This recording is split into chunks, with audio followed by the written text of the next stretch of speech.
and welcome to the Bookish Rambles podcast with me, Holly. And me, Becky. Today we're going to be talking about us and our writing. Every week we will alternate between reading and writing. Yes. So next week we'll be discussing a book, and then the week after will be any writing. It's actually quite exciting because at the moment we both have projects that we are trying to get published because they're, if not exactly finished, they're sort of in the realm of finished. Yeah, there's just like little tweaks here and there. Yeah, and then we also have projects that we want to start working on. I guess if you want to start talking about your project, just like a bit background, and then today we are going to talk about character.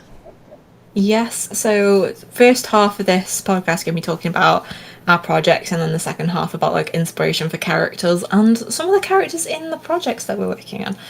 So my project, it's not the first book that I've wrote, but it's the first book that I've actually completed to like full 3 drafts of. I have never completed 3 drafts of something before. So in that project, it used to be called the Radio Project, but then I got recommended to change the title, and I changed the title to Heartbeats on Air. And this book is I suppose it's a young adult sort of. I'd say it is a coming of age story, but it's also a romance story as well. It's got very much like the both elements in there. Yeah, so I keep saying it's a contemporary romance coming of age story, which is a lot of genres, but I feel like that describes it perfectly. So these 2 teenagers are chosen to do a school project by their teacher. So I suppose it's not the most original of plots, because it's probably a very overdone plot, but then I always think that plots are always recycled and things. It's how you approach them. Yeah. Personally. And you've got like the sort of emotional, I don't know how to say it, the emotional edge with it. Yeah. So I've had this idea since I was about 16, and the idea actually came. So I remember because I used to do drama in college, and we were sat listening. I think we were just talking, and I remember my teacher coming into the drama studio, and she said, "Oh, I need 2 people to volunteer to do a radio show for the radio station." And this guy that I knew put his hand up, and no one else was putting their hand up, so I thought, oh, I'll have a go anyway. And then the thing is, we just never did it. So I think it ended up with it being 2 of these other people that I knew, because I remember going and being invited by one of them to go do like a mini radio show, and I actually saw the radio room, and it was like you needed like a key and everything to get up there. It was right at the top of the college, so you could probably see where the inspiration's coming from here, since you have actually read it. So yeah, there's and I just thought, I just sat down one day and thought, why don't I just write this story about as if it actually had happened? But obviously I wanted to put a romance in, and I wanted to do it as a school project, because I thought, we'll do this. So the book idea has been around for almost 10 years. So it had the first draft I did write when I was about 17 to 18, and it is floating around somewhere. And one day that it was a lot shared. Yeah, I'm not. It's you could tell a 17-year-old wrote it, is all I'm going to say. It was quite. I think I published it on Quoteb. I think it was quite popular. It got like 1,000 reads at the time, so people were enjoying it. Quoteb is such a specific blast from the past as well. Yeah, I think I used to use Wattpad before it changed into fan fiction and stuff. I was using Wattpad in 2010, and then I kind of just went off Wattpad. Don't know why, and then just used to write on Word on my computer. Yeah. I had a load of ideas, but yeah, so Heartbeats on Air has been an idea that I've had for a long time, and it's almost here in the world. Yeah, it's almost here. So yeah, I am querying at the moment, which is a bit scary. It's very scary. I've had, I suppose, about 7 rejections and 1 closed no response. and I've still got, let me check because I can't remember. See, that is such a good response rate, though. Like, Yeah, I don't know why. I suppose that means there's nothing wrong, that it's just not for them. yeah. So waiting for replies. I'm still waiting for 16 agents to get back to me. I've got one on 55 days. That isn't gonna. She's not gonna reply to me. um, 55 days. I've got about 20 more agents. So I think the plan is I probably will end up self-publishing because I have always leaned towards self-publishing anyway. I did try and self-publish this story when I was 19. I didn't know what I was doing. I took the story off like after 2 years because I was like, why is this still up? It's not very good. But yeah, I've always been more inclined to it because I just think you've got more creative control. You can have your own book cover designed. You can find copy editors that can get the work done. Obviously, it's still faffy, but I think it's a lot less faffy than traditional publishing, Yeah. which is just kind of like a 1.1%. It's like a 0.01% chance of It's a getting. really low amount Yeah. of people. Yeah. I think the thing is for me is I genuinely, the only reason why I wouldn't self-publish is because I hate the idea of being responsible for myself in that way. But you have that like ability to, from the work experience that you've done and stuff, like you have the knowledge of the finance area, for example, and you have experience with the social media sort of promoting yourself. Wow, I'd still have to do a marketing plan. But yeah, I am in the talks with the book cover designer, and so it's. I think the issue with self publishing for me is budget and stuff. But Yeah. you can find cheaper people because I wish I could. I mean, I am learning how to copy edit. It's just it's going to take a long time, so which is why I need someone else to do it really. Yeah. Because I'm not going to do it. Yeah, well, I'm not going to do a developmental edit. I've had beta readers, and then obviously I changed the whole plot from the first Yeah. draft.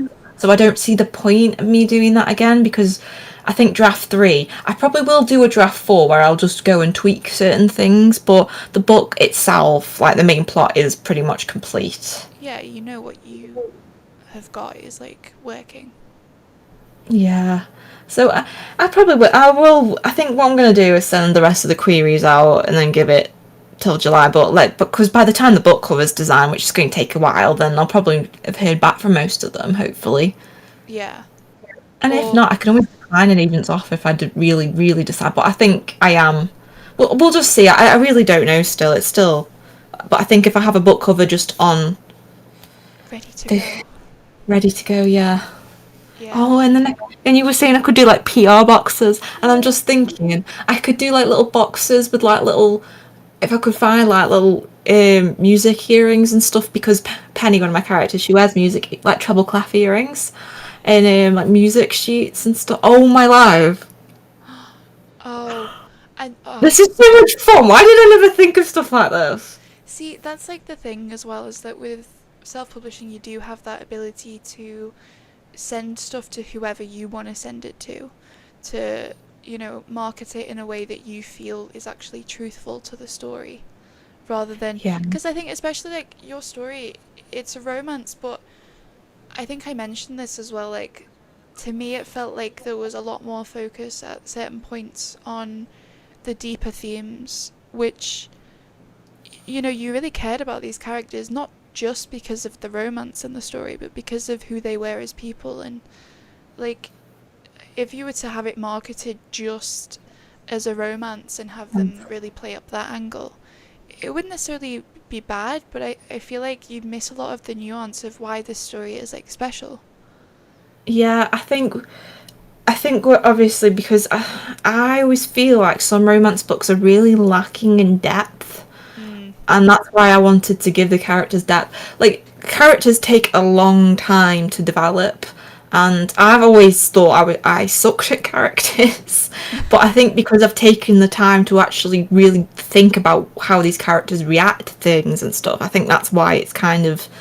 Yeah.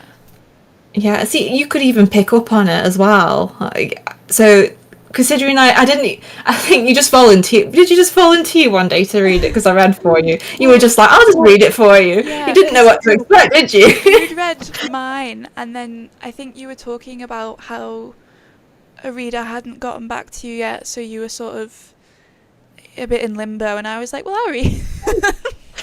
You were just like, I'll read it, I've got time. And then you were just like, all my life. And well, the But thing is, like, a lot of people have enjoyed it, so.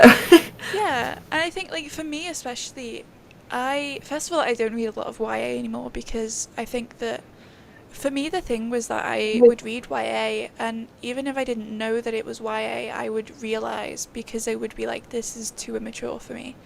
And yet there are some YA books that just, like, for example, we were talking about the Hunger Games, for example, and how that really held up the test of time as a Yeah. book that we had read as younger people, and then even now it's like great.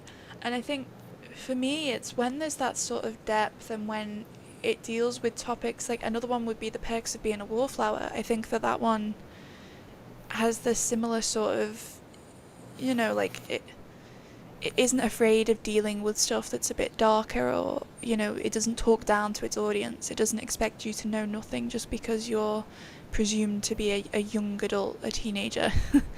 No, see, I actually have that book. I haven't read it yet. See, I read So it, that's. I think I read it last year, and it was honestly, I put it off for so long, and then it really, it wasn't my favorite, but it definitely hit me in a way I wasn't expecting. Because as well, I'd seen the film. I've never seen the film. I don't know how. I've had the book for years and I just haven't touched it. See, but I was the same. I think I'd had the book on my shelf for maybe 5 or something years, maybe longer, and I just had never read it. I had watched the film before I picked it up, in a shop, and I just think it's one of those books that, you can tell that it was written not to sort of appeal to an audience that is younger, because it's like, I think there's a preconception, is that the right word, with YA, where it's like, because they're younger, it's easier to write for them. Yeah, see, I think that because obviously when I had the idea at the time, I think I was influenced a lot by the genre fiction at the time, like Looking for Alaska by John Green. That used to be one of my favourite books, and I think that really influenced me. And now that I mentioned it, have you ever read that book? I've never read Looking for Alaska, but I read like The Fault in Our Stars, Paper Towns. Yeah, that's exactly the same books. Now that I've mentioned it, can you kind of see where the inspiration Yeah, is? because I think as Regarding. well, we did grow up. I mean, I know that we're different ages, but we both grew up, I think, in a time when YA was. I mean, we spoke about this last Yeah, time on the podcast it was about how king. books in the YA category have sort of shifted in terms of the audience that they're catering for. But I Yeah, think that exactly. they were aimed at children, in the sense that, people who were under 18, but they were aimed at children in a way that treated those children as capable of understanding complex themes and ideas. Yeah, it's like, well, as a kid. Okay, I'm gonna run around about AI. I'm sorry. I feel like I always talk about this, but this has a point. So going back to like the genre fiction. Well, I keep seeing videos of people AI generating children's books, and it looks horrendous. And it's like these kids, people buy them. I don't know Yeah. why. People buy them, and these kids are losing out on quality, like picture books. Like Yeah. the only book that I can think of like a picture book is like when, where the Gruffalo went or whatever. What's it See, called? The it's Gruffalo. just the That's it. Gruffalo. But Julia Yeah. Donaldson, who wrote the Gruffalo, she also wrote things like, she wrote a book called The Smartest Giant in Town, which is about a giant who's dressed really well, but he gives away one piece of his clothing at a time to help someone else. So like, he gives away a shoe so that a family can move in, I think. He gives away his tie to make like a bridge for a mouse or something. Like, he gives away all of his clothes to help people. Um, and it doesn't matter in the end that he looks less smart than he did, because he's done something good. And like she wrote a book called A Squash and a Squeeze, where it's about this woman who's like, my house is so small, and then this person's like, move in this animal, move in this animal, and then he's like, move all of the animals out, and then she's like, oh my god, it's so big. And I just think like when you read those sorts of stories, they're fun, they rhyme, they're phonetically very, helpful for young people, but they give you stuff that kind of sticks with you. Like I still to this day think about how my perception of the things that are happening to me is based on the fact that I've gotten used to things. Like, yes, my room may seem small sometimes, but it's because it's, what I'm used to, for example. Like, I think those things can be applied to a lot of different, life situations. And the idea that AI, because we spoke about this last time as well, the, Mm. like, I don't know why you would want your children reading AI when there are so many books historically from authors who, some of them are, they're dead. They don't exist anymore in this world, really. But, if you keep the books that you had as a child and you pass them down to your children, I think, yes, some of them definitely shouldn't be used anymore, but some of them are just really good. Yeah, exactly. But it's just why it's just sad to be honest. But let's leave that topic for probably next week when I bring it up again, since I just can't stop talking about it. There's a lot of nuance to it though. There's a Like lot, there's a lot of especially depth. it's still developing because it's getting, I don't want to say smarter, but people would say like, oh, it's getting better. Oh, it's annoying. But yeah. But yeah, so like I was inspired a lot by John Green at the time, and I think that really influenced my writing as well, because I think a lot of YA obviously deals with a lot of mental health, and Mm. one of the themes of my book is about mental health in regards to two of the characters. Well, I think I have tried to flesh out another one of the characters called Evan, Yes. who is not with mental health but struggling with family life. So I've not tried to put. I think I remember getting some writing advice where it says don't try and like, what's the word I'm looking for? State your themes, just let the character, not the Let them character, show. let the reader work them out. And I think Yeah. obviously with the mental health theme and the family theme, and there's just a lot of issues that teenagers deal with, and I remember being a teenager dealing with stuff like that, Mm. which is why a lot of it's in there. Well, even now, I think mental health care and, diagnosis of certain things, it's still very low, Mm. and there's a lot of misdiagnosis, and so it is really important. And I think as a teenager who was dealing with mental health, it was books that spoke about it that really spoke to me at the time, and like even now, but especially before I really understood myself and before I had anyone to relate to. I feel like you kind of do when you read books as a teenager, you see something of yourself in them, and it makes you Mm. feel so much better about everything than you did before. Yeah. Yeah, I was just thinking about one of the themes. I never noticed that one of the main themes that I have used is, it, I talk about, not in a, you don't, it's not explicitly stated, but there is themes of classism, I think, Yes. regarding Penny.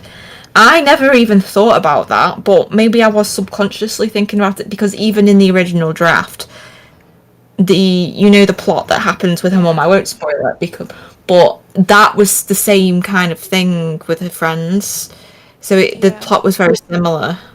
I And mean, I I think think, that, yeah, no, I was just gonna say, yeah, I think I never really thought about that, and now that I actually let you go more into the theme, I'm like, yeah, that is definitely what it is. yeah, I do think that, it's not explicitly stated, but it's very much clear that the issue that she deals with is one that, if they had had more, if the world had had more understanding for Then it, her circumstance. Because I think that sometimes you see characters who, they're beaten down by the world for stuff that is completely out of their control, and that stuff that's out of their control is stuff that's like, it's about capitalism, for example, and the I know Derek, a lot of what he goes through is out of his control. It's Mm. just, I think that there is a lot of, especially in the mental health space, like working class people, they have to go on wait lists. They have to deal with the free mental health services, which have people that sometimes are so overwhelmed that they don't know who you Mm. are until they read your file in the session. Like the mental health working class overlap is, I think, quite big, especially because a lot of mental health issues can come from, for example, problems with work or money. So I do Yeah, think that and that's there. I think a lot of it, because obviously my book is very British, which Yeah, is why I can't query American agents because of the classism that obviously is presented. but it's Because so much Penny bigger is, here. yeah, but there's so much stuff to write in. It's so much fun to talk about. Um, And like like the self-publishing stuff, you don't have to. I think a lot of American books that are, well, I say American books, English books that are published in America. Like I think a good one is A Girl's Guide to Murder, which I think that they got changed, didn't changed. it? Yeah, I don't know. Like, it's like they don't think. I don't understand why they did They that. baby Yeah, Americans a lot, which I think is the opposite of what you should do if you're trying to encourage. Like reading is about expanding your horizons, and like why are just you learning more. making them read something that's more about their world and that's more American centric when it isn't from America. Yeah. See, this ties back to the copy editing course I'm doing. So one of the because I'm on like the stage one, so it was talking on the copy editing it was talking about when you're copy editing, you should cut out references to like this country. Like some people might not get specific references, which I agree makes sense. But it didn't mention anything about changing the whole the setting. So it might be like I don't know, say where I live. If I told you a specific joke because there's like a Yeah. quote in the dialect, it's like kick a ball against the wall. It means something like kicking a ball against a wall. Like you take that out because only people from where I live would get that. So Yeah. it's little stuff like that. So I don't understand why they changed the whole location of the book. Yeah, I don't see. The thing is as well is like when I read books about other countries, I always see it as like this is interesting. I'm learning about this new culture. And when you think about it, Americans don't do that. If a book's set in America, it doesn't change the high school setting so that it's more, for example, English or European, depending on, the way that the schools work. I've learned most of what I've learned about America through media about it, and I think it just is ridiculous to expect that you have to change that stuff. Yeah, because it doesn't get changed much over here. No. I'm just thinking like the books that I've read were all very American centric. Yeah, and it's like it again to me that feels almost classist in itself because America as a country is one of the well, I mean realistically it's like the most important country in terms of its impact on the rest of the world and the politics in the rest of the world and stuff. But I think, it feels really strange to me because, like, imagine if a book was from, let's say, a country in Africa. You wouldn't want to read about it if it had been Americanized. Like, it wouldn't be as interesting if the culture was changed. No, And it I, would I lose think the impact. yeah, and I think it's the same because especially with your book, which is, it's dealing with all these issues, it's specifically the way that they're dealt with in this country that is like so interesting is that this book is written about this country and people from it and the way that the school system works here and how that specifically allowed them to sort of come together and meet each other and you know it feels Mm, very much like that is an important thing and yet it might have been changed if it was traditionally published potentially. yeah, true. So we'll just see what happens. So then, now you've said that, that makes me nervous because that's such a big part because I think there's a scene in the book. This isn't really spoilery because obviously Derek is middle class, Mm. and he lives in his grandma's house with his grandma. But there's a scene where Penny and Derek are getting a bus together, and I don't know if you remember the scene. And Penny doesn't have any money, and then Derek offers to pay for her. So it's just this little interaction. You can see that she doesn't really have money because she could get a job, but how would she get there because she can't drive? Which is why Yeah. I mentioned Evan having driving lessons. Obviously, we know reasons as to why Derek can't have driving lessons. I won't get into spoilers. But Penny, she doesn't do anything. I suppose her cousin could teach her, but her cousin is constantly working. Like, even where her cousin lives, I will say it is based on a place where I live. Like, the mention of the tower blocks, there actually is a tower block that's very similar. See, it's very like council estate sort of. Yeah, I'll have to send you a photo later to show you exactly what it looks like. And like, you have to take, when you're writing, you do take inspiration from certain things. Like, but I did change. I could have. I suppose I could have based it in my home city, but I thought I don't want to do that. I kind of want to place it in the north of England, especially. More general. Sort of. Yeah. Wow. I'm not. Do you know? There's so many ties to classism in this book that I missed. How did I not? How did I miss this? I didn't plan this. Here's the thing as well, like, to give a very, very brief overview of my book for context. My book is called Formation Lap. It's about Formula One, and it's about this young woman who, she's 19 at the very beginning, but she's basically 20 in the first bit of it, where she joins this team in Formula One, and she's the only woman currently there, she's the only woman in a while, and it's about her sort of learning to deal with this big life change, about being on camera all the time, about, you know, wanting to move forward with her life and live the sort of life of her dreams, which, you know, is very difficult. And I think something that, for me, about that is that my main character is wealthy, right? Like, she has a job that pays millions a year. And the thing about Formula One is that actually you don't earn that much money when you're a rookie. Like, regardless of what team you're with, you don't earn that much money if you don't have experience and if you haven't proven yourself. So even then, like, she can't move. She wants to move, and it's mentioned very quickly that she wants to move to Monaco, which is where a lot of them live. And the reason why a lot of them live there is because it's tax-free, which is one thing. But also, she can't afford it, because the cost of moving there is more money than she has, and she doesn't want to, like, work off of her parents. But then it is also mentioned that, like, her parents are successful, they have careers, they're able to sort of fund her career. You know, she has a house that is explicitly stated to be very nice at a few moments. And I think that for me, writing a character like that, it was really weird, because I didn't want to write her like, I think there's a very common theme, especially nowadays, with like Saltburn, which I don't personally think did the job that it was trying to do, but I think that there's this way of saying, like, oh, rich people suck. And I don't think that's necessarily true. I think that the conversation needs to be shifted into not just rich people, but rich people who are rich in a way that they can never spend that money. Like, not even if they tried, you know? And, like, Yeah. Natasha, she's rich, but she's rich in a way that, like, I, as a working class person, would call her rich.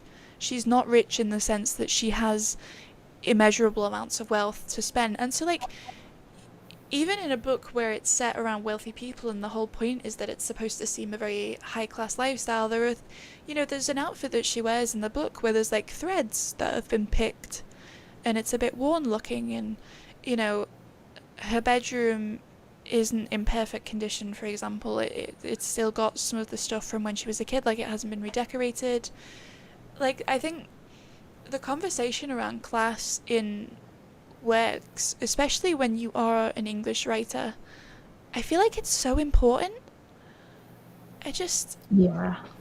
Like, It's been ingrained into our society. I think personally, I think it is a load of rubbish, but it does affect, like, even our supermarkets are. If you go to Waitrose, you're a posho, you know. Yeah, Like, there's there that is a sort of. Waitrose. There's actually, it's not in the main city. There's actually a Waitrose 20 minutes down the road, but See, we there's don't go there. one near me, and the thing is, my mum always used to go to Waitrose at Christmas. Like it was we're gonna buy the fancy stuff for Christmas dinner from Waitrose. Oh, And that's M&S for my mum. oh, but see, there's an M&S really close to my, because there's like a retail park where there's an M&S food. So, Hmm. but like also there's a Booths semi nearby. I say semi nearby, Ooh. it's quite far away. But like again, I think it's really interesting that there are supermarkets that were like, oh well, that's quite an expensive one. That's where you go if you have money, you know. Yeah. Um, Well, this is to do. So last year at Christmas, obviously my mum likes M&S food, mm. so she did a massive M&S shop with my auntie because we had my auntie and my cousins over for Christmas. I think it cost 300 quid. Oh my god. You'll never guess what happened to them. She had so the till lady had a notification saying something about like you're the 100th customer or something. So they got their shopping free. No. Yeah, You would be isn't so that mad amazing? if you had done like a normal shop and spent like 20 quid and then No. But I think that's probably why they did it at Christmas. So, yeah. I think it's because she had an M&S. She has a load of cards and stuff, so I think it's because she had an M&S card that it said that she had the shopping free. So yeah, Oh. 300 quid worth of food. Oh, that's so It good did though. take us a week to eat, but yeah, she didn't have to spend a penny. I do think it is, it's just, it's so, because like the thing with yours is that you did it subconsciously. I personally, I think I'm a lot less self-conscious. Like, it's more of a thing that I'm hyper aware of. Like, I don't know if I've mentioned this, I think I have mentioned this to you, but I'm writing my university dissertation on Marxism and like a Mm. Marxist interpretation. So like for me, I also did a Marxist essay at A level. I did a bunch of reading. I did the Russian Revolution and like the communist stuff in Russia specifically for my history A level. And so for me, I've been like hyper aware for a really long time. I've been very political because of it, about things like the class divide. And I've been doing a lot of research lately, especially, and looking into like American ones because the books that I want to do are set in America. But I think that, like, for me, Formation Lab is like kind of an outlier in the wealth sort of distribution among my characters, because like it's mentioned that one of my characters, Clem, she wants to move to Paris, and it's, you know, she's able to do so because she does streaming, so she gets money from that and she's a good saver. But otherwise, like, you know, she gets a job there as well. And my main character, comparatively, she is only able to move to Monaco. This is a mild spoiler, not really important, but she has to have a roommate. Like, it, you know, like, and that is, I think, the discussions of class and wealth are definitely there. She has a conversation with her teammate Matteo at one point Mm. about homes and about what's expected of them and moving away, and the sort of the fact that she is middle to upper class in sort of wealth and that her family is well off and whatnot. But she is like my, I would say, my best off character. Like, I have characters in the book that I'm writing right now, which I have named Halcyon, which was previously known as Project H. How do you pronounce that? Halcyon. Halcyon. Does Well, that to mean be fair, anything? it depends, because I could also say Halcyon. But, like, it depends. Halcyon. I think it means, if I look it up, because it's been a minute since I checked, and I always feel really weird saying the definition of words, but the Google definition, which obviously is from Oxford, says a period of time in the past that was idyllically happy and peaceful. Oh, but it's anything just. Yes. So it's So kind of a play on title then. exactly. And I think like that story, it's really important because the theme is that these teenage girls Or are, someone got an email. they're basically poverty stricken. Like their families, they're orphans, you know, they don't have any families. They, instead of being taken into a sort of home for children, they are taken in by the government, who decide to turn them into superheroes by experimenting on them. And like they don't have any freedom. They don't have the ability to choose their own lives. And I'm not going to talk about that too much because I don't want to get into spoiler territory, but like the whole point is that, their lives are on their own, and that's because they don't have this freedom which is associated with the dominating class. And it's not explicitly about classism, but it definitely has that very sharp undertone when you sort of start to analyze it. And like the book that I have a book that is going to be like an apocalyptic type book, which is explicitly going to be about, I mean, it's going to be more subtle than just me saying it, but it's supposed to be about the upper classes demonizing the working classes as a way of getting away with doing the stuff that they want to do, you know? Mm. Um, Yeah. and then I think basically if you looked through, like I have a dark academia book that I consider writing, which is supposed to be like The Secret History, except if The Secret History actually condemned the upper classes for their treatment of the working classes. And Which because I think you haven't read The Secret History, but it is a problem of mine that The Secret History really romanticizes it. And even though it says like, oh, what they did was bad, I think people still come away from it wishing that they could be like these rich people at this elusive college campus in America. And I think I want to do something that very clearly shows that the working class are the victims and that it's a fault in the system. Like, a lot of my work is influenced by that because that's something that has always impacted me. And I don't know if I mentioned this, I went to a private school on a bursary for like a few years, and it was a really awful experience, I'm going to be honest. And I I'm think part guessing of that... I'm guessing they quite look down on people then. Well, the thing is, and this isn't to say anything bad about the people that were there, because it's not their fault that they had more money, for example, but like, Michael Kors handbags were the most common school bags. Vivienne Oh. Westwood shoes, like jewelry, like there was definitely a very overt use of wealth in a way that, like, I didn't even know that Michael Kors really existed. Like, my mom, I think, had a Michael Kors handbag that she got as like a Christmas gift or something. Like, she had one that she, like something that was like a big gift that she was going to use for the rest of her life. And the way, I think there was a very clear difference, especially now that I'm older and I look back on it, like, there was a lot more people who did sports that were expensive. Like, for example, I think that tennis is quite an expensive sport. Or, Did like, they play going lacrosse? skiing. Did they what? Sorry. Play lacrosse. No, the big thing at my school was hockey. Oh, see, I played hockey, but it wasn't anything like private school. No, but I think there's a thing where, like, there was a very clear show of the fact that they could afford to be there, rather than just that they, I don't know. And, like, again, it isn't anything against the people, because a lot of them were very, very lovely people, and it wasn't like they looked down on me or anything.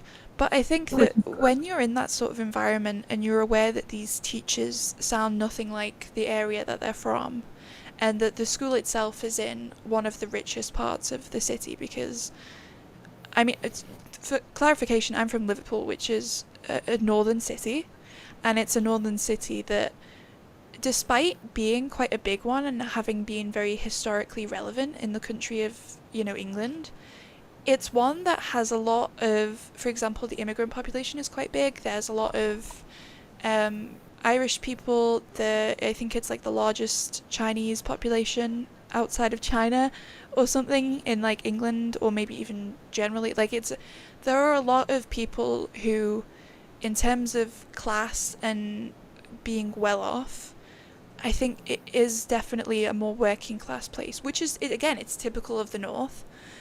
But I think that it does kind of strike a chord with me that at the same time as that is true, there is this very wealthy area where a lot of the footballers live. There's a very wealthy area where, the houses are very expensive. Like, there are these parts of the city where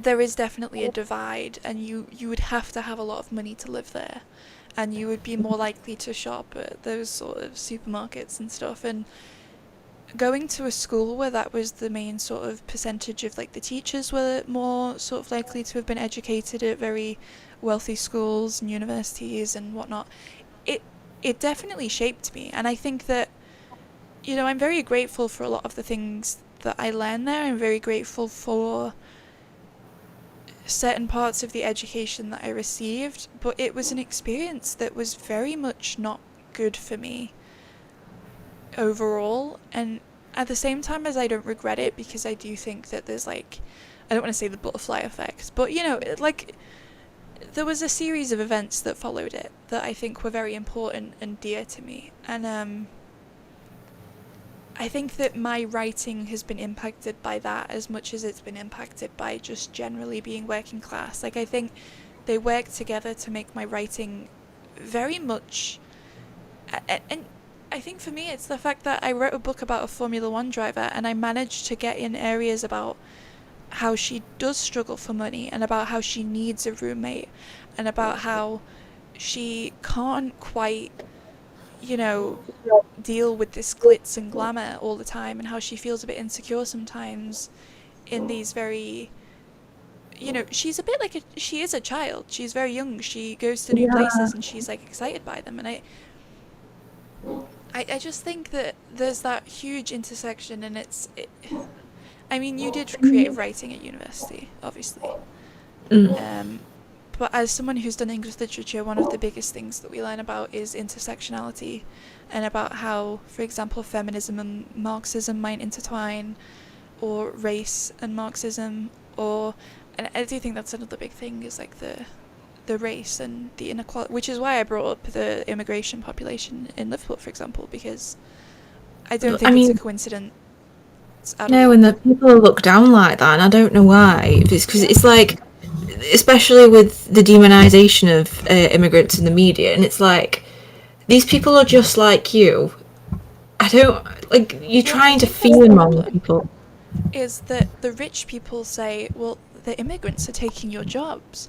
And And then the it's like, poor no, they're people not. think, well, I need a job because I don't have money. And so then instead of thinking, well, why are these rich people earning so much money and then I'm barely able to survive, they start thinking, well, I need to get rid of these immigrants because they're taking my job. And it's like, it's this vicious cycle of, Scapegoats. yeah, and of these rich people not taking accountability, which is like the whole thing of this book that I want to write eventually, which um, it's I don't want to spoil. I mean, the plot itself isn't really related to this, but it's about a world where, in the future, the population grows, and climate change and all that sort of stuff, and the amount of food that's able to be grown, and so it deals with the idea of, in the event that that happened, would rich people take accountability for their contribution to these things, or would the people in charge say, well, it's the working class people's fault, and would they perhaps resort to violence against the working class? Like, not spoiling it because it's not even in the drafts anymore, but I think that, like, those sorts of themes, especially right now, it's very obvious that that's being weaponized. There's a question of morality as well. How moral? Gosh, how far do your morals go? Yeah, I always find such an interesting topic. It's like with my creative writing degrees, which sounds really strange to say because I'm still in the middle of my other degree, obviously. But very close though. yeah, a couple of months, September. It's been a full on. I've still got stuff to do, but a lot. Not this degree has. I suppose it's my first degree. What I sound so pompous when I say first degree. I don't want to sound pompous, But okay? that's the problem. It shouldn't sound like, education should be for everybody, and it shouldn't feel Yeah, like you're uppity just because you've been educated. It should be like the bare minimum of people, if they want to have an education that and goes then beyond. it expands your worldview so much more. Yeah, And I like it wish should be. You shouldn't have to be ashamed at all of the fact that no, you've got a degree, and like talking about it. You should be proud yeah, of the fact yeah, that you're true. doing a master's degree. Like, that's. I don't know how I got on, but we do. But like a lot of overlap for the creative writing was English lit because I did study English lit, Yeah. obviously as a teenager and You at have to GCSE know. and A level. So there is, I think, because of that, a lot of it has impacted writing as well as I can see the themes. Like Yeah. even recently on my masters, we had to do a essay on why we think one of these books Oh, is a yes. bestseller. If you remember my, Yeah. I had an aneurysm about that bloody book. I chose a book called Grief is a Thing with Feathers. I can't remember the title. I always get the title wrong, but Yeah, is the it Grief is a Thing? transporter. Yeah, and that I didn't really necessarily agree it was a masterpiece bestseller or whatever the essay was on. Yeah. But I had to come up with themes, and like writing about the themes of the book is 101 English lit. Mhm. I think Because yeah. It it literally dealt with themes of grief. And I think obviously what I was looking for, it was there. Like I was backing up all my statements and things, and I passed it. So yeah, like like it the was just thing a is, it was there. personal disconnect with the Yeah, question and the it was a poetry book. It was not a book like a yeah. story. And I think mixing the genres, yeah, experimental, but when you actually think about story construction, It makes it makes doesn't sense. work like that. Because if I remember correctly, it's like told through three perspectives. There's a crow, the boys, and the father. In the boys, it jumps around, and you can't tell what time period it is or anything like that. Or like Yeah. when the wife died, we don't learn anything about the wife's name or anything. So there's a lot of disconnect with the story. Yeah. And see, I think that again, I believe very genuinely that literature, and this isn't against that specific book because I haven't even read it, but I think that the lit space has become very different because of the way that, for example, YA books being the primary, the audience for those now is a large adult, like it's adult people who think that these books are the best thing that they've ever read, and that's fine. But also, it means that the literary space, it's changing because the readership for that, I would assume, is getting a bit more niche, shall we say. Mm. And so you have like adult books that are being written perhaps slightly younger to appeal to the YA readership. And then you have the books that are trying to stand out among the literary ones because, people are reading as much literary fiction as they can that's like good. And so I don't know how to say what's in my heart, No, I but know where you're going. like I think that the space as a whole is being affected by the market shifts, and I think that litfic especially is one that, like, for example, the controversy around my year of rest and relaxation. I think that there are a lot of people who they perhaps read literary fiction even though they're not the typical audience, and then because they're going into it with the expectations of other genres, and for example YA books, maybe they're not enjoying it, and therefore the space of litfic is being shaped by these people who aren't the audience for it, and the sort of the works that do fit the normal listing are given more love, even if they're not necessarily technically as good as perhaps the awards that they get might make them seem. I think a genuinely very big example of this, and I'm going to get a lot of hate for saying this from some people, but I don't like Sally Rooney as a writer. I actually haven't read any, so I don't think she I was for me, to be enjoyed honest. the audiobook for Conversations with Friends, but I read Normal People, and at first I think I gave it like a 3.5 star. Having reflected, I was like, I think I don't know if you experience this, but my ratings sometimes are impacted by, even if no one else can see them, what is like expected of me. Like if I'm expected to like something because it's a Sally Rooney book. So I think I gave it a higher rating because I was trying to appease in my own mind. Oh, that you think, oh, this is what it should match. Yeah. Oh, I'll just be straight. No, I'm just straight up honest. If I don't like a book, I will say I See, don't I like a book. respect that so Um, much, but I did yeah, that. Yeah, I think I'm sick of hiding my own opinion because it's my opinion. I don't want to be told. I think once I got told I might be too opinionated, but it's like, but You'd it's rather my be opinion. opinionated. Yeah, it's my opinion. It's like him that book him with the dragons. I won't mention him. I will not read that because I know I will hate it. Even my friends say that I will hate it, and I'm like, why have you read it anyway? Yeah. One, yeah, See, it's just I will not read that. I Also just because of the author being, you know what, but I stuff think like that. the problem I have with Sally Rooney is that all of her books boil down to the same thing. It's emotionally distant people who don't communicate their feelings, and most of them go to Trinity College Dublin. Is that where it That is? is she Irish then the author? She went to. Can you guess where she went? Well, I wonder. But a lot of the characters are very the same, and I just think that, like, I don't get the hype because I think She that Sally is. Rooney to me seems like lit fic for people who don't really read that much lit fic, which not to say that that's true. And again, like, you know, as a writer, she's obviously found success and that's great.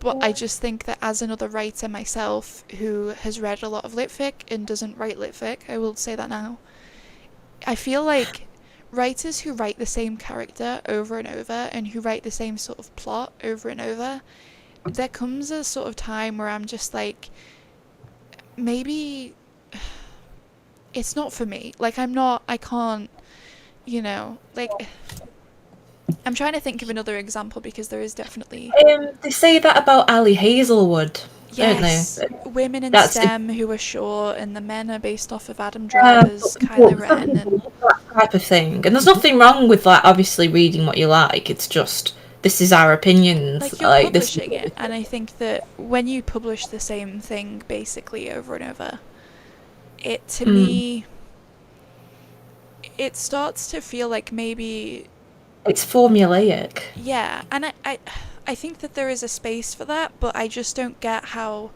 those sorts of books are the ones that seem to win all of the awards and the public attention, because it's fine that those books exist, but for me, I would rather that we focus on books that are innovative and that, you know, an author who they write things and every time it's like you're reading something completely different and yet you have that sort of special sauce that the author puts in. Like, that is what I love about writers, is when you read something of theirs.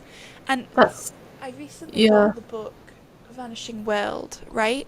Which is, I'm not sure if you'll know the name of the author, but it's by the same author who wrote Convenience Store Woman and No, Earthlings. is it that Japanese author? Yes. And I can't remember so her name. her first book for me was very like autistic asexual representation. I say her first book, her first English translated book. And then the second one, it dealt with characters who were slightly similar to that, but it really pushed the bar. Like, it was as if the first one was sort of like a test on what you would accept. And it was like taboo and it dealt with themes of abuse. And it was like, it felt so different and unique. And then this third book that I've got of hers, apparently it's about these people who go to this place where you are impregnated at random, right? Like, it takes Oh, out, lovely. yeah, so like you live in this community, and then the way that the community is kept going is that these people are randomly chosen to have children. And I think This that is that is sounding a bit so, like The Handmaiden's Tale. yeah, like, it's such an interesting Obviously, it's thing to completely think. different, but And I I think, wonder. you know, Yeah, I wonder if that's. Sorry, I wonder if that's addressing like Japan's fertility issues. yes, because especially as well when you consider, like, for example, in Japan, no, not in Japan, in China, there's the, like, I don't know if it's still going, but there was the It one doesn't exist. child. They ended it in 2018. Okay, yeah, but I think that they're in America right now. Have you seen that they're trying to give women who have more than six, like, if women have six children, they get special, like, govern government benefits. Like, it's Yeah, that's a so, bit weird. that That's really conversation weird. of children and especially with women's bodies, because it's primarily women who get pregnant. It's primarily women who have to deal with the very physically demanding process that having a child is, you know? And I think that, like, her books just are so they have a similarity, like a streak, a sort of thing where you read it and you're like, this is very Hair. But they're all different enough in a way that makes them interesting. Whereas I feel like the main difference in some writers is just the names of their characters and the specific jobs that they have and whatnot. Yeah. No. How did we See, even... we were talking about, well, just before we go back to like the characters, I've just looked Yes. up Sally Rooney. She is Irish, and there's a Reddit post that says Sally Rooney's books aren't stories; they are simply descriptions of uninteresting posh people who attended Trinity College, Dublin. See, that's true. And I think as well, the funny thing about Sally, this is a criticism, I suppose, is that her characters are Marxists, right? And the thing is, I wouldn't call myself a Marxist, but I am very aware of classist issues. We've already spoken about that. I have read a lot of like lit sort of stuff about the way that, for example, work as a concept is utilized to punish the poor and benefit the rich and whatnot. Like, I've done my research, and I would say that I'm pretty socially aware of those sorts of issues. And I feel like when you read as somebody who fits that topic, because you grew up working class, you grew up, not having enough money for things, and, surrounded by people who did have that money, it feels really weird to read a book from an author who is financially stable, writing about characters who attended university without even having to really think about it. Like, they were able to attend university, they were able to get accommodation off campus, they were able to sort of go on holidays to foreign places and live in villas and stuff. And you read these characters and they're Marxists despite that, and they don't really acknowledge in the book the fact that they are wealthy and that they are kind of part of the problem. Like, they're these rich people who just care about themselves and they don't really do anything to support the working class.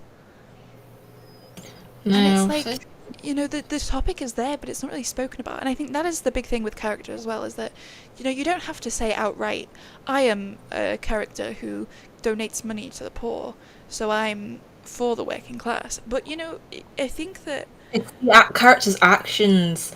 I suppose the only thing I can think of, I don't know why, it just reminded me of, Charles Dickens' A Christmas Carol, Yes. with like Scrooge donating to the poor. And I mean giving that, a that goose. I mean that's pretty like on the nose now when you think about it. But like, I don't know why it's the only character I could think of when you just said it. I think, honestly, that Charles Dickens, as a man who grew up in a workhouse as a child, him writing books about rich people who have to repent for the things that they've done, and writing books about poor people in these very real situations, and to show them not in a negative way, not to show the fact that they're bad because they're thieves, but to show the corruption. Like, he is unironically one of the most influential, I think, writers in the sort of Marxist literary criticism space because of that. And I think his characters, they're quite memorable. And Which book is it that's got? Is it Great Expectations that's got that lady that sits in a wedding dress for like 20 years? see, I haven't read Great Expectations, but There's a book where there's a character. She was going to get married, but then someone, and she just sits in a wedding dress for 20 years. And I am. Oh, is it? see, that's very Queen Victoria to me. I know it's like not, but Mrs. Havisham and oh, Mrs. Havisham. see, Yes, it is Great Expectations. It is, yeah. yeah. I've never read Great Expectations. I've just seen bits of it. So yeah, it is Mrs. Havisham. But I Like just, that. Why would that's just weird to me. but it just But then like I it's do stuff I do like that Victorian Gothic. I think, even though I think that he is too wordy, I do think that his works really stick in your mind. Well, they got paid by the word back then. That's why it's so Yeah. weird. But like, the characterization is so special, and I think for me, and obviously for you as well, it's been quite impossible to ignore that, because it's something that we are just innately aware of. I think, as people born in the UK, I think that it is a very UK issue. Yeah, well, like, so we're on the subject of characterization. We'll talk about like characters. So like, how did you? So, for example, what made you think about Natasha? Like, obviously, I know that there's no Yeah. women that are in F1 at the moment, but there have been women in That F1. was the thing. Was she kind of influenced from those women that have been in F1? See, basically what happened is I was like, what if I wrote a book about Formula One? And then it didn't even really occur to me. I was just like, yeah, I should write about a woman. And then the more that I developed her, the more I was like, I want her to be the biggest stereotype that she could possibly be. Like, I want her to be this drop dead gorgeous woman who cares about her hair, her makeup, her clothes. She always tries to look her best. She's really kind to people. She's got those really traditionally, stereotypically feminine traits, both physically and mentally. And at the same time, she is a woman in Formula One. She is a very strong driver. She is very competitive. She has an ability of being, very selfish, which I think is a very typical Formula One driver thing. They have to be selfish to do their job. And, she is a very flawed person. And so she's supposed to be someone who looks on the outside very much like this male dream of a woman. She's beautiful, she's kind, and she has that sort of look about her that if you saw her on the street you would think, wow, she's like an it girl. But then she's got this sort of, the more that you get to know her, that you see that she's quite awkward. You see that she isn't quite comfortable in this life that she had been dreaming of. She has this sort of struggle with her career where she isn't bad because she's a woman. She's bad because she lets herself slip sometimes. And I say bad, it's not that she's bad, but the whole point is that she's supposed to be like this very ideal dream woman according to the stereotypes that have existed. The kind of woman that most men even today would look at and see, well, she's going to be a terrible driver, good luck to her, just because of the way that she looks and is as a human being. And then she kind of proves that wrong, but she doesn't prove it wrong by being the best straight away. She proves it wrong by being a hard-working, very capable young woman who, is just talented. Like, she's not talented as a woman, she's just talented. And I think, like, that was the main point of her to me, was to work off of that stereotype and to transform it, not in the stereotypical way of, well, she's a girl boss, but to show that, you don't have to be perfect to deserve to be there. You don't have to be as good as the men to deserve to be there. You just have to, do your best and be working hard. And I think because there are so many, like, you won't be aware of this because you're not a huge motorsport fan, but if you go on, like, the videos and the sort of posts of women in motorsport, a woman will do a video where she's on a simulator and she crashes because she's, like, literally not even taking it seriously, like, she's having fun. And people will just be like, what a terrible driver. And it'll be like, that is a professional driver who's won races, And They're having fun. yeah, and, like, I saw a video of a woman who literally had a few drinks and she did it, and she was like a professional driver, and people were like, God help us, she's on the roads, And it's like, there's this huge stereotype that women are supposed to look pretty, and there's a quote from, I don't know who for sure, but I think it was a really old driver who is like a huge figure in Formula One, who said that women should just be looking pretty, that women's jobs is to look nice. Oh. And I'm not going to quote it exactly because I don't know it off by heart, but that is what Natasha is supposed to be. She's supposed to be someone who fits that, but also pushes against it. Because I think that there's this expectation that women have to fit in with the men in order to get along with them, and that they have to be more masculine if they want to do a more masculine job. And so she wasn't based off of specific women, but there are a lot of women in the F1 Academy, which is like a women-only subdivision of the Formula category, where, they wear makeup sometimes, and they look absolutely beautiful, and they're these women who are just so impressive. And then they're also drivers who are doing really well, and they're killing it. And Mm. so she really was just inspired by like the hope that one day it would be possible for women to exist as they want to exist, for them to exist in a way that is comfortable for them without having to feel ashamed or mocked, basically. No, see, yeah. So like going back into like the not the stereotype, well the stereotypes. It's like with Derek, I think he's more of a softer kind Yes. of boy, and I think you don't see because I think there's a lot of romance books where they're like the boys are all like men are all like big burly dark brooding types that Oh, the strong what did you man do? who can hold me against Yeah, his chest and I'll feel so small and but safe. they're not like that. I think from obviously the guys that I know, I mean some of them are different from it, but a lot of them are like some of the guys I know have been really soft And you know what? and Let's make emotional maturity in men more common. yeah. I Because I mean had a obviously. conversation, and he's probably listening to this, so shout out to you for this. But I had a conversation with a male friend who said Mhm. that even though he knew that there was nothing wrong with it, and even though he, you know, agreed that the sort of connections with men was weak because they don't have that deep emotional connection the way that they can even with like with women, as a man.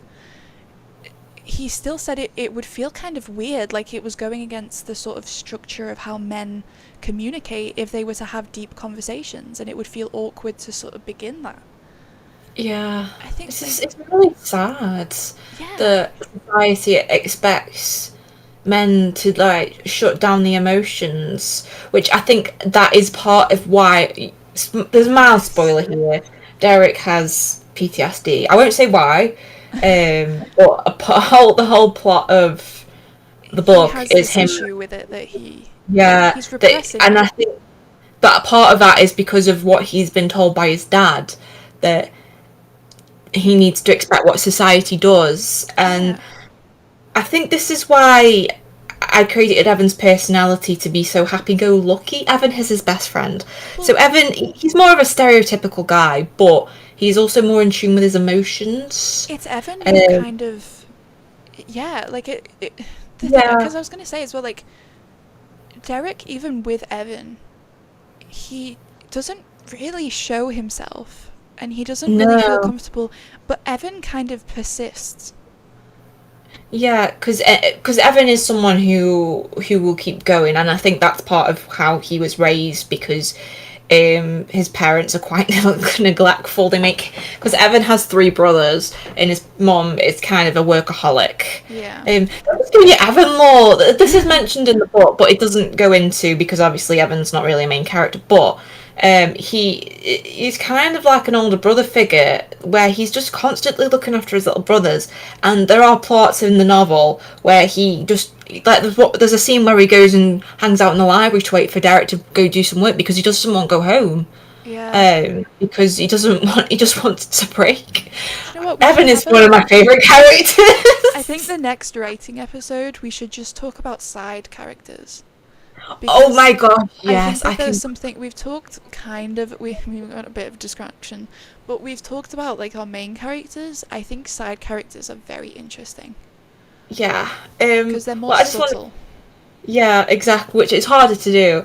And I think obviously Evan and Derek do have like that male friendship, like there's a scene It's a bit awkward where sometimes between. yeah, and Evan like he like puts his arm around him because that is how guys interact. They will like hang off each other. They will do They'll everything but outright hug each other. it's almost like bromance, yeah. And I do know how they act because my brother's friend act around You've got him real like life. that.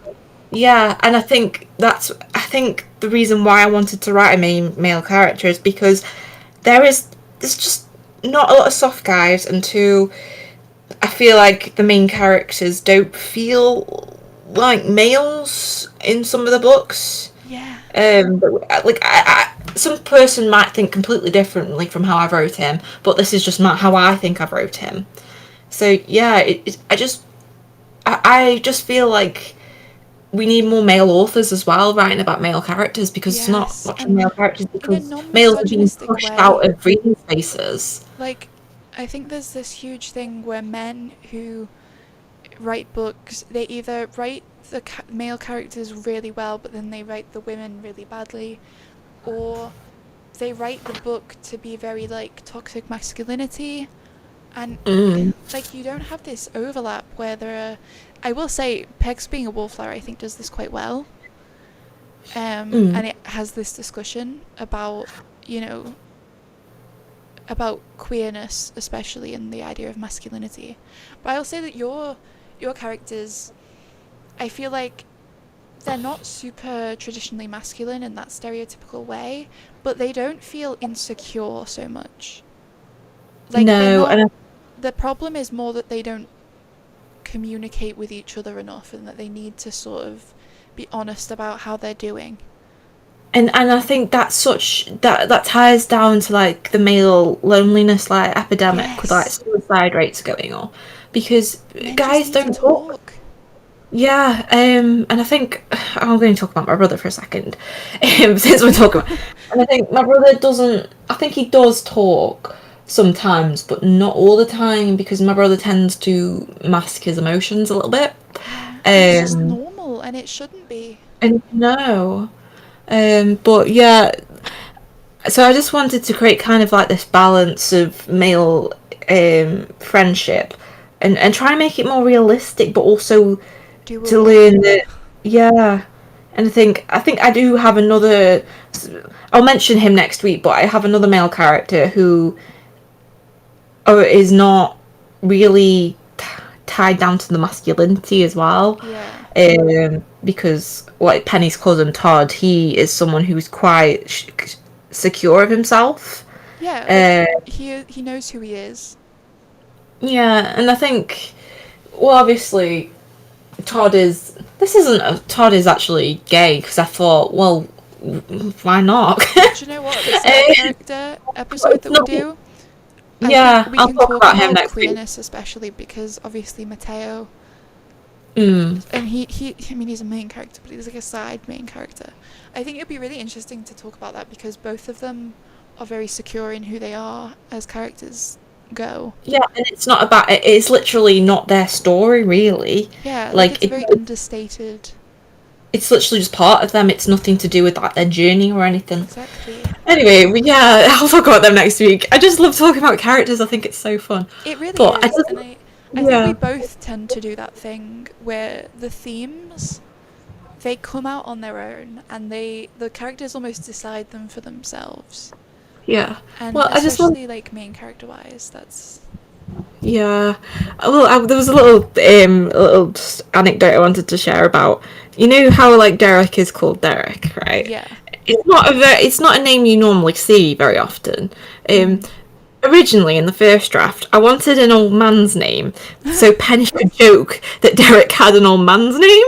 And so I used to know someone called Derek as a kid. I always used to go as, like, he was my mum's friend, and he always used to look after us on the weekends and stuff. So I used his name, so it's to honour him. But then Derek just became his own character, and I just got rid of the joke. And Yeah. then, like, so, and then Penny, I've always liked the name Penny, so. See, Natasha came about specifically because I felt like I mean, she's not like based off of it, but I feel like to me, Natasha Richardson is a very beautiful, feminine kind of woman. And I felt No, like just Natasha as a name has a lot of connotations of like the popular sort of. I don't know if that is something that you agree with, but like to me, when I think of like Natashas, they're sort of these beautiful, put together women. So yeah. I think the name for me, it shifted a little bit again as her character sort of became more fleshed out. But it's so interesting that we both picked these names based off of like you went for sort of like a jokey thing, and I was going off of like the vibe. 'Cause I just, it's interesting, you know, like we have different naming processes, but then our sort of way of evoking the sort of themes of a story are kind of similar. yeah. See, I can't remember. I think I was just looking on like baby names for like Yes. Evan and Evan Baby and. websites, oh, But I fantastic. think the thing with like names is they have to kind of stick. Like, I really like Evan's name. I think it really suits him. And I think does. Penny's name suits them, and then Todd, like, his name's like, they all suit. And like, They I become was, their names as much as like an yeah, actual child who's got a name. You wouldn't question it. yeah. Well, if we're going to talk about side characters next week, I just want to talk. I'm going to talk about Ryan as well, which is Derek's Oh, brother. absolutely. Oh, and their relationship, It's because so important. that was complicated to write, and I still think it is. I still think I just need to like tweak it a little bit, but it like I think sibling relationships, if you don't have a sibling, they're really hard to write. See, For people who don't understand how brothers and yeah, sisters interact or brothers interact. So, like, if you've got cousins and they've got siblings, then you have to just observe them, I guess. But obviously, because I it's have a like brother, doing I your know what it's like. research rather than just be like, Yeah. "Hey, sis," you know? Yeah, I don't go around saying "Hey, bro" to my brother. Like, I might No, call him an idiot. yeah, Like, that is literally what you do. I don't know. Yeah, we had like a big chat about not just character, Classism. but I think the way that characters, the way that they influence the sort of the themes of the story, which is, I think, a Yeah, huge part of them. So I think we had exactly. some interesting discussions, actually. Not to toot my Yeah, own especially horn, about but classes. Yeah, I enjoyed that. yeah, I would talk about writing all day, every day. yeah. The writing ones are probably going to be longer than the reading ones, just because we Oh can't yeah. stop. It's But just so interesting. it is, and I We're think it's terrible all. together because I bet we could literally have a conversation for about 6 hours.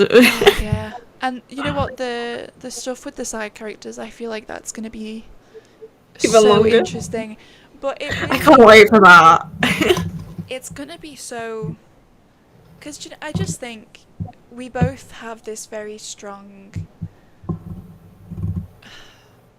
If you're not from England and you're watching this, which I know that there are some people who watched our first episode who were American.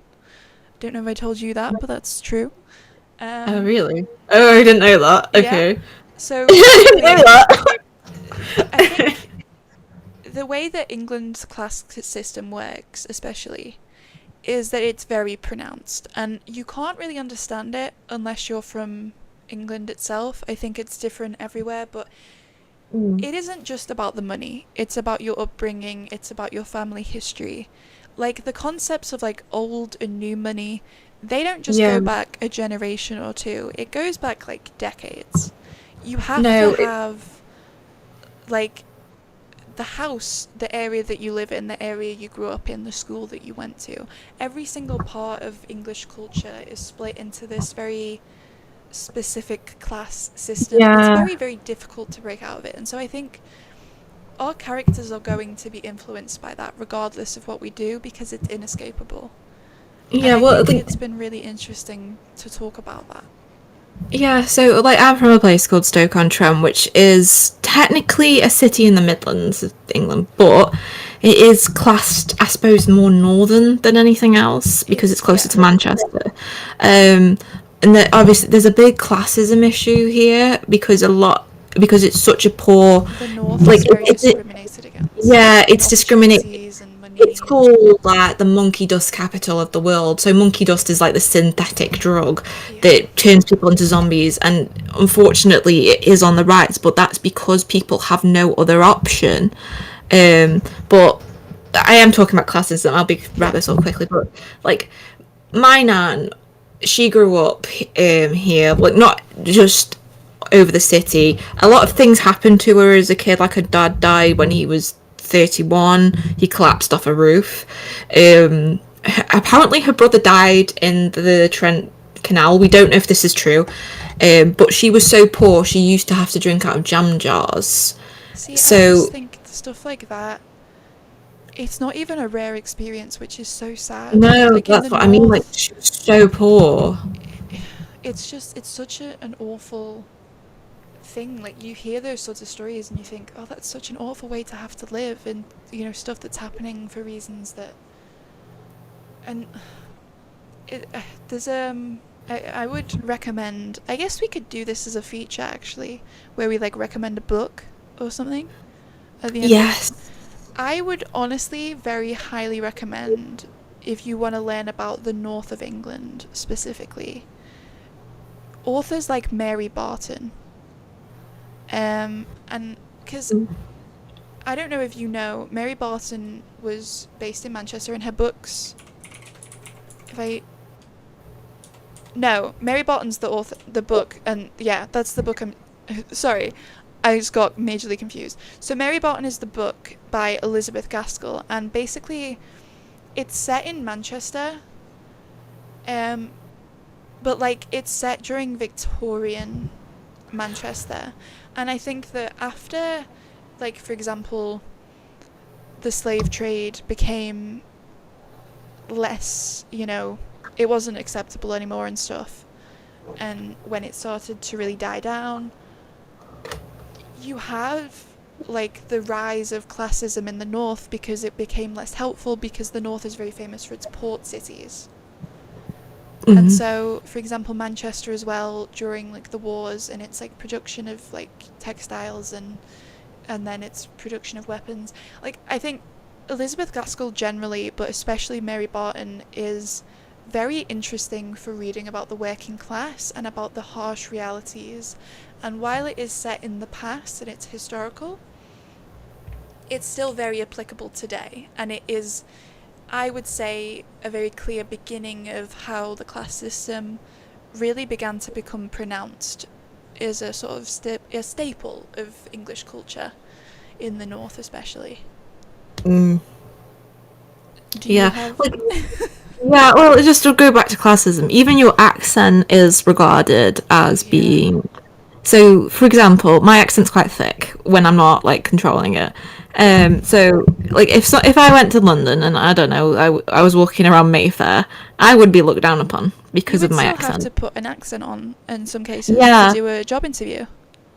Yeah, exactly. You have to... It's stupid little stuff like that just really builds up. Mine has watered down because I did go to university in Sheffield, so it has... No one could understand me. So it has watered down. Like, going to school at a private school, I think that did the same thing for me. Yeah, so, well, like, for example, people here say book, I will say book, but that's just book. It's generally just a speech thing, because my dad says book, enough, so that's one of the words, because the book. Look. So, if I was going to do a stoke, book, look, cook. Yeah. That is how you say it up here, really, but I would say book, look, cook. Can you see the phonetic difference there? Yeah. That's exactly what I'm on about. The difficult thing is, like, the book. And the book. Chicken. And, like, I don't... like, it's there, but it's been subdued by years of... social training. And it's not even something that we really control, it's just that that's how the world is. I think I think a Scouser accent's really nice, actually. For some reason, people mix it up the Stoke accent, and it's like... it to the death, I'm gonna be honest. No, I like it. And people thought I was from Liverpool when I went to Sheffield, and I'm like, no. I kind of get it. I thought I was a Scouser. I wasn't offended, I was just like, it's a completely different place. If you said I was a Scouser in front of someone who was from Liverpool, they would take offence, because they don't sound the same. I get why from people who aren't there, but also I would never have assumed. Like, I would... Yeah. I wouldn't even... Look, the difference is, like... more likely to assume Manchester. Yeah, my mum worked in Liverpool, and she loved the accent. She says chicken like that. That's what I mean, like, it's such a phonetic difference. But anyway, we are going off on a tangent here. What book would you recommend? I can't really... Whether character, classism, whatever. There's a book I read recently, which is a young adult book that I really enjoyed, but it's not an English book. It's a book set in Glasgow, but it deals with themes... Yeah, that was Glasgow boys. I've got to represent some of my family. As someone with Irish ancestry, as weak as it is, I feel like, especially living in the north, you got to represent the countries that have been subject to this as much as we have. Because, like, if you think it's bad for Northern English people, you got to imagine how bad it is for, like, the Scottish and the Welsh and the Irish. Yeah.